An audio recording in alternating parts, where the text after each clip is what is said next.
Sub inspector साहब जा रहे हैं, पीली ऐनक पहनी हुई है, हेलमेट कोई नहीं पहना हुआ, नंबर प्लेट है कोई नहीं, इंडिकेटर टूटा है। इनका कौन चलान करेगा? कोई है इनको पूछने वाला?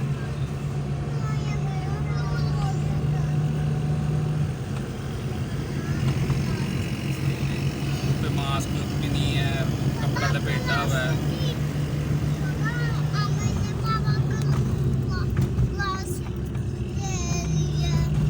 कोई हाल नहीं इस मुल्क का भाई, कोई हाल नहीं। फिर कहते हैं जी इमरान खान गलत है। इमरान खान क्या करे? अब इसका आके नंबर प्लेट लगाए आके।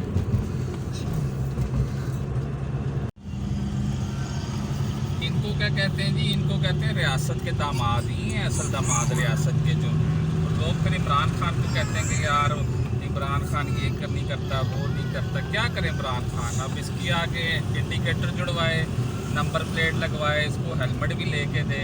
बंदे के मज़े से जा रहे हैं ना, पिछली नंबर प्लेट है और ना ही अगली नंबर प्लेट है।